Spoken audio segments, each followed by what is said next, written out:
Ya, Assalamualaikum warahmatullahi wabarakatuh. Selamat siang Bapak dan Ibu sekalian. Terima kasih atas kehadirannya pada kesempatan kali ini. Di kegiatan kali ini, eh, sebelumnya saya akan menjelaskan sedikit tentang apa sih modul ajar. Nah, sebelum kita mulai ke materi, saya akan sedikit pemanasan dengan Bapak dan Ibu. Saya contohkan terlebih dahulu, nanti Bapak dan Ibu mengikuti ya. Ini pemanasannya. Tangannya ke depan, digoyang-goyangkan. Jempol kanan ke depan, digoyang-goyangkan. Jempol kiri ke depan, digoyang-goyangkan. Tangannya disilang, goyang-goyangkan. Ya, Bapak dan Ibu boleh mikrofonnya dibuka dulu, kita joget dulu biar Boleh. pelan. Oke, kita mulai ya. Siap, Bu. 1, 2, 3. Tangannya ke depan, digoyang-goyangkan. Tangan jempol kanan ke depan, digoyang-goyangkan. Jempol kiri ke depan, digoyang-goyangkan. Tangannya disilang, goyang-goyangkan. Oke, terima kasih Bapak dan Ibu sudah mengikuti. Nah, sekarang untuk mempersingkat waktu, saya lanjutkan ke materinya ya. Sekarang saya share screen terlebih dahulu. Oke. Ya.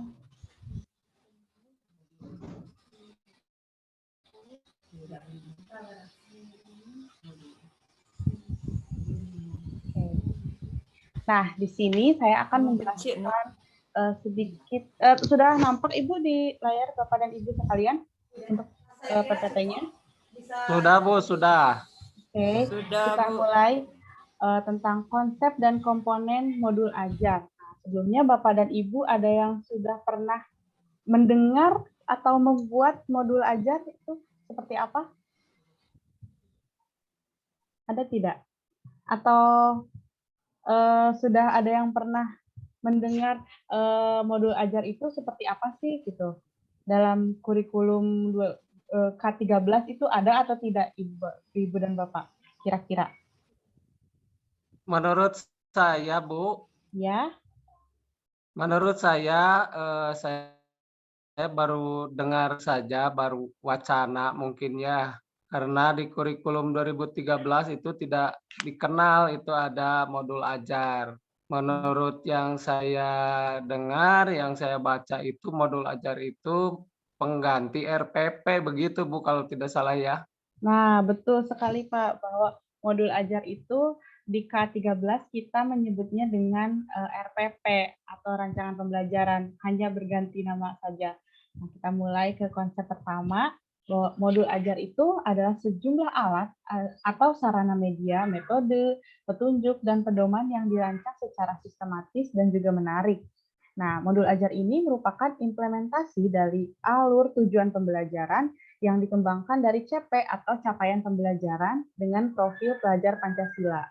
Nah, kemudian modul ajar ini disusun sesuai dengan fase atau tahapan perkembangan peserta didik dan mempertimbangkan apa yang dipelajari dengan tujuan pembelajaran dan berbasis dengan perkembangan anak untuk jangka panjang. Dilanjut. Bentar. Kemudian komponen modul ajar itu ada 3. Pindahkan dulu. Ada 3, ada informasi umum, komponen inti, dan juga lampiran. Nah, guru dalam satuan pendidikan itu diberikan kebebasan untuk mengembangkan modul ajar seperti apa yang akan digunakan dengan sesuai konteks lingkungan dan juga kebutuhan peserta didiknya. Nah, modul ajar ini dilengkapi dengan komponen yang menjadi dasar dalam penyusunannya. Nah, komponennya di informasi umum itu ada identitas sekolah, kompetensi awal, profil pelajar Pancasila, kemudian sarana prasarana, target peserta didik, modul pembelajaran yang digunakan, dan model pembelajaran yang digunakan. Kemudian pada komponen kedua, yaitu komponen inti, ada tujuan pembelajaran, kemudian pemahaman bermakna, pertanyaan pemantik, kemudian persiapan pembelajaran, kegiatan pembelajaran, asesmen, pengayaan dan remedial, dan juga refleksi peserta didik beserta guru. Dan yang terakhir, di bagian lampiran ada lembar kerja peserta didik, kemudian bahan bacaan guru peserta didik, glosarium, dan juga daftar pustaka. Nah, komponen modul ajar ini bisa ditambahkan sesuai dengan mata pelajaran dan sesuai dengan kebutuhan Bapak dan Ibu sekalian. Nah, disesuaikan dengan materi dan juga kondisi lingkungan dan juga tujuan pembelajaran jangka panjangnya akan seperti apa. Selanjutnya. Nah, komponen modul ajar saya akan sedikit merincikan sedikit dimulai dari informasi umum. Ada identitas modul, itu yang tadi sudah disebutkan berisi nama penyusun, institusi, kemudian tahun disusunnya modul ajar tersebut, jenjangnya, kelas, dan juga alokasi waktu. Nah, yang kedua ada kompetensi awal, di mana berisi pengetahuan atau keterampilan yang perlu dimiliki siswa sebelum mempelajari topik yang akan kita bahas atau kita ajarkan. Nah, di kompetensi awal ini merupakan ukuran untuk modul itu dirancang seperti apa ke depannya. Kemudian slide selanjutnya ada profil pelajar Pancasila. Nah, profil pelajar Pancasila itu merupakan tujuan akhir dari suatu kegiatan pembelajaran yang berkaitan erat dengan pembentukan karakter peserta didik. Nah, profil pelajar Pancasila itu dapat tercermin dalam konten atau metode pembelajaran yang akan Bapak dan Ibu sampaikan nantinya. Ada 6 profil dimensi Pancasila. Ada yang sudah tahu Bapak dan Ibu? Coba.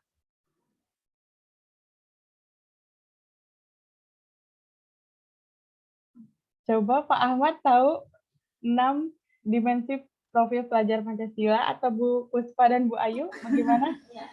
Saya bisa sedikit, Bu. Apa Bu Puspa? Coba. Mandiri, Bu, 1. Ya. Kritis, bergotong royong. Mungkin ada yang ingin menambahkan? Silakan, Bu. Saya baru paham yang itu. Ayo. Mandiri, kritis, bergotong royong. 3 lagi, Bu. Bapak Ibu. Mungkin saya menambahkan Ya. kreatif, Ya. bertakwa kepada Tuhan Yang Maha Esa. Tuh. Satu lagi, saya lupa, Bu. Ayo, satu lagi, Pak Ahmad. Satu lagi, berwawasan global. Ya, kemudian, nah, 6 dimensi profil Pancasila ini saling berkaitan dan terintegrasi pada seluruh mata pelajaran melalui materi, kemudian kegiatan-kegiatannya, dan juga asesmen yang dilakukan.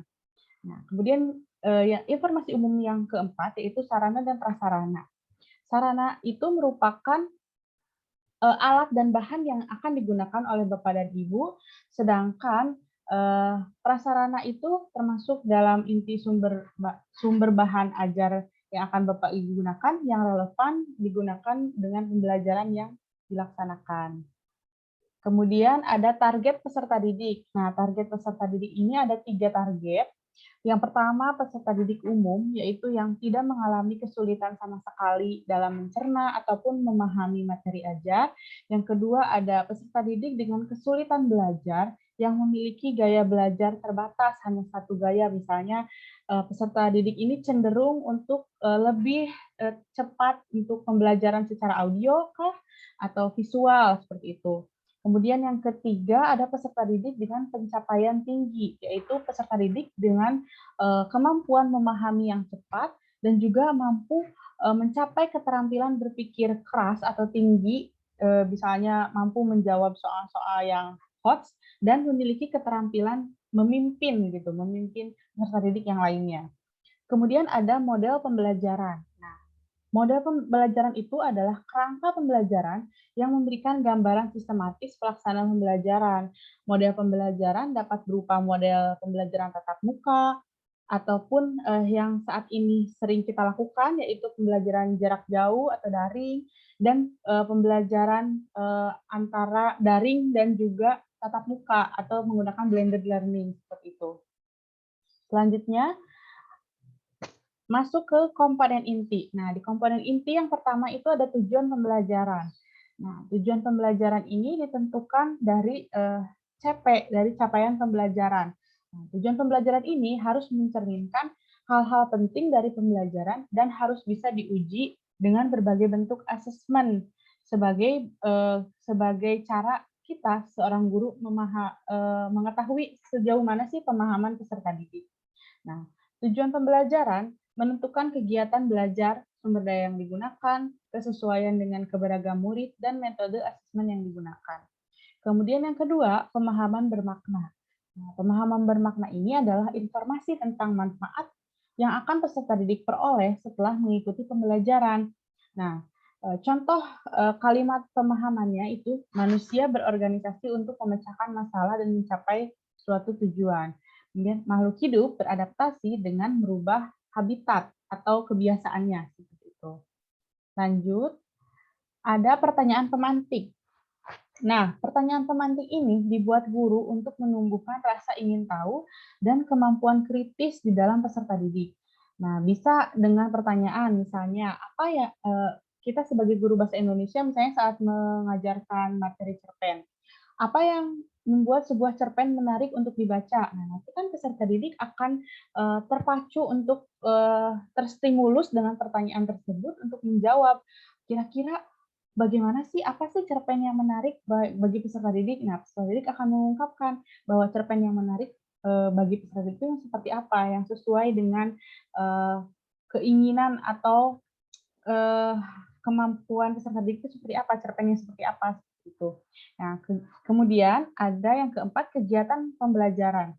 Nah, pada kegiatan pembelajaran ini berisi urutan kegiatan pembelajaran inti dalam bentuk langkah-langkah. Langkah-langkah kegiatan tersebut dituangkan secara konkret, sama seperti kita membuat kegiatan inti di dalam RPP sebenarnya Bapak dan Ibu. Kemudian disertai dengan opsi pembelajaran dan juga langkah-langkahnya itu disesuaikan dengan kebutuhan pembelajaran siswa. Menurut saya, pada bagian kegiatan pembelajaran ini sama seperti kegiatan inti di dalam RPP, jadi sama saja. Jadi nanti pun ke depannya kita dalam penyusunan modul ajar di bagian komponen inti dan kegiatan pembelajaran kita bisa mencontoh kegiatan seperti kita membuat RPP.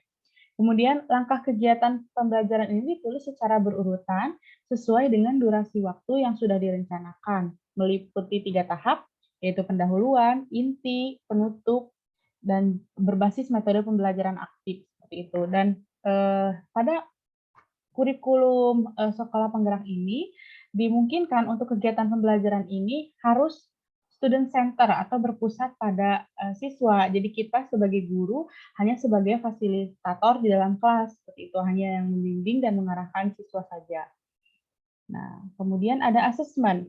Asesmen ini digunakan untuk mengukur capaian pembelajaran di akhir kegiatan. Nah, ada 3 jenis asesmen. Yang pertama ini asesmen diagnostik. Asesmen diagnostik ini bisa kita gali mengenai lingkungan siswa, kemudian bagaimana gaya belajar siswa, kemudian bagaimana peran orang tua dalam pembelajaran siswa, dan keadaan pergaulannya seperti apa. Kemudian yang kedua ada asesmen formatif atau asesmen yang dilaksanakan selama proses pembelajaran. Nah, dan terakhir ada asesmen sumatif, yaitu untuk mengetahui akhir proses pembelajaran kemampuan peserta didik seperti apa. Asesmen sumatif bisa berbentuk misalnya PAT, seperti itu. Kemudian bentuk asesmen yang bisa digunakan pada asesmen sikap yaitu berupa observasi, penilaian diri, penilaian teman sebaya. Nah, kemudian pada bentuk performa bisa jadi presentasi, kemudian penampilan drama, atau pameran hasil karya peserta didik. Dan yang terakhir ada asesmen tertulis, bisa berupa tes objektif, esai, pilihan ganda, isian, jawaban singkat yang sudah kita gunakan gitu kan. Seperti itu. Nah, kemudian ada pengayaan dan remedia. Pengayaan itu adalah kegiatan pembelajaran yang diberikan kepada peserta didik dengan capaian tinggi agar mereka mengembangkan potensinya secara optimal.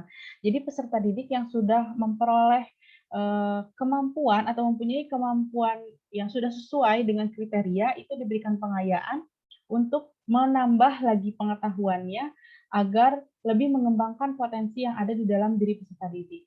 Dan remedia itu diberikan kepada peserta didik yang membutuhkan bimbingan atau yang memiliki keterlambatan dalam mengikuti pembelajaran. Seperti itu. Bisa dengan mengulang pembelajaran ataupun pembimbingan secara intensif. Seperti itu. Selanjutnya ada lampiran. Nah, di lampiran berisi lembar kerja peserta didik atau lembar kerja yang akan kita berikan dan akan peserta didik kerjakan, seperti itu. Nah, lembar peserta didik ini dapat diperbanyak sesuai kebutuhan untuk diberikan kepada peserta didik, termasuk peserta didik non-reguler. Nah, kemudian ada bahan bacaan guru dan peserta didik. Nah, bahan bacaan guru tentunya sudah kita pahami bersama ya, bahwa ada buku ajar, misalnya buku siswa, seperti itu, ataupun bahan-bahan yang lainnya bisa dari internet, seperti itu sumbernya. Nah, kemudian ada glosarium. Glosarium merupakan kumpulan istilah dalam suatu bidang secara alfabetis yang dilengkapi dengan definisi dan juga artinya. Nah, glosarium ini diperlukan untuk kata ataupun istilah yang memerlukan penjelasan lebih mendalam. Misalnya saat kita menerangkan teks yang mempunyai kata-kata istilah ilmiah seperti itu. Mungkin bagi kita paham arti katanya, tapi untuk anak kan belum tentu. Jadi anak memerlukan glosarium sebagai bahan untuk ia mengetahui apa sih arti kata yang terdapat dalam teks yang ia baca. Kemudian yang terakhir ada daftar pustaka. Daftar pustaka adalah sumber-sumber referensi apa saja yang digunakan dalam pengembangan modul. Nah, referensi ini semua sumber belajar, termasuk buku siswa, buku referensi, majalah, ataupun koran, atau misalnya kita mendapatkan dari situs internet, narasumber, dan sebagainya. Seperti itu. Oke, Bapak dan Ibu, materi yang saya sampaikan cukup sekian, dan terima kasih materinya sudah habis. Bapak dan Ibu, ada yang ditanyakan dari materi yang sudah saya jelaskan? Bagaimana? Ataukah sudah cukup? Ada, Bu. Boleh. Apa, Pak? Ini, Bu, tentang modul ajar tadi. Saya kan baru sekarang ya mengenal, karena kita akan menuju ke kurikulum pendidikan merdeka. Ya, betul, Pak. Yang saya jadi angan-angan di dalam benak saya ketika kita sekarang sedang melaksanakan K13, apakah nanti laporan pendidikan yang dibagikan ke anak didik kita juga akan mengalami perubahan begitu, Bu, atau seperti apa gitu? Ini gambaran saja, barangkali kalau bisa ini ada gambaran sedikit gitu. Apakah ada perubahan juga atau seperti apa? Itu aja mungkin, Bu. Terima kasih. Mungkin Pak Ahmad sedang menyusun ini ya, ERAPOT juga. Nah, Betul, Bu, ya, ya, lagi sibuk. kita sama-sama Pak sedang menyusun ERAPOT. Nah, jadi kalau menurut saya, mungkin ke depannya bisa disesuaikan, Pak. Kan saat pergantian kurikulum dari KTSP ke K13 pun untuk rapor siswa mengalami banyak signifikan perubahan kan, Pak. Hanya mungkin bertahap seperti itu menurut saya. Saya belum mendapat jelas informasinya seperti apa gitu ke depannya tentang bagaimana sih rapor atau pelaporan sekolah kepada siswa nantinya ke depannya pada kurikulum sekolah penggerak ini. Namun menurut saya mungkin jikapun ada perubahan pastinya akan ada sosialisasi terlebih dahulu kepada kita selaku guru-guru seperti itu, Pak. Dan dilakukan secara bertahap seperti saat perubahan KTSP ke kurikulum 2013 gitu, Pak. Kalau menurut saya. Nah, yang lainnya? Ya, terima Atau kasih, sudah? Bu. Oh ya, Terima kasih. sama-sama, Pak. Sudah, saya kira sudah memahami dengan baik. Terima kasih atas pertanyaannya, terima kasih atas perhatian Bapak dan Ibu sekalian. Saya tutup kegiatan pada hari ini. Wassalamualaikum warahmatullahi wabarakatuh. Waalaikumsalam warahmatullahi wabarakatuh.